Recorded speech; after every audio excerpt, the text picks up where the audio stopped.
All the artists here today do not explicitly identify as activists. The continuum of artist, activist, and artist activist is quite fluid. It's been a conversation for a long time. What makes great art? What makes great activism? Sometimes these things align quite nicely. Sometimes there's a tension. As I listen to all your work, one thing that strikes me in terms of the similarities between art and design and activism, let's say, is this word difference.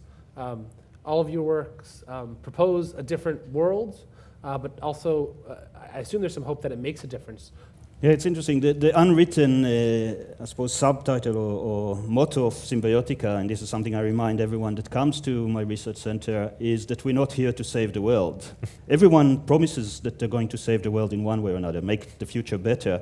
And I think we need to counter it once in a while and create a much more humble and kind of less hybrid context within technology should operate. So I don't want to say, I don't want to answer your question because then I defy the purpose of me as an artist standing up here and says, I'm not going to save the world. Mm. One of the things we look at historically is the use of art for propaganda, whether that's for something as extreme as a fascist regime or just a crappy business that we don't like but end up having to make stuff for. Is there a fear of going too far in that direction, making these strong claims? Are you wanting to make these open claims that then people can bounce out against? I'm saying that I'm really interested in mindsets. I'm also really interested in kind of the social contracts that you have when you represent yourself as something. So I think art is more powerful when it's ambiguous, because as such, you force the audience, you force the people that are kind of engaging with your work to be challenged by the issues rather than with your opinions. When you become too literal in regard to they know exactly what you think, they don't deal with the issues, they deal with you as a person, they deal with the opinions that they think that you raise. So we try to engage with issues that we feel lack the cultural language and position the audience member in a place where they have to kind of even find their own language to describe it.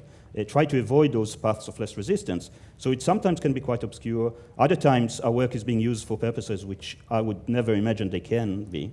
But I go with it because a lot of the work also deals with the idea of loss of control. I think you're right. What you said is like art's more powerful when it's ambiguous, it's not spelled out.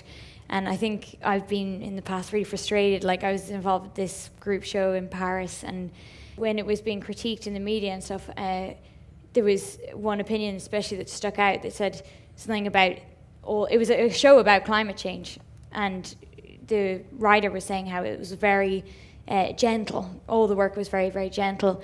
And I took that, because it aligned with my view. I thought, yeah, she's right. It's terrible. It's really bad, gentle, But other people read that completely different, that review, and they said, it's really powerful when something's gentle or ambiguous or not spelled out.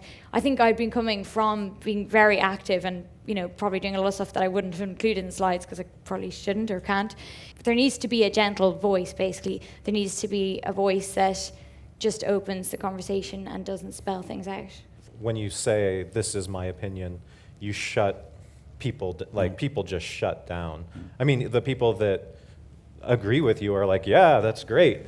But, is that the point to cheerlead for some view or opinion? Or is it really to be critical? And so there needs to be this kind of sharp focus on different issues, even things I agree with and points of view that I agree with. I am constantly critiquing them, and myself as well. It's this constant okay, where is there a fault in this thing that seems like a good idea? Where is this point where we need to open up a conversation because it's just become an assumption? Because there's this laziness that happens, right? And so really it's where are we being lazy? And that's kind of where I try and direct things. And I feel like that's, where I don't necessarily want to be called an activist, but I am definitely very critical and just sort of shoot.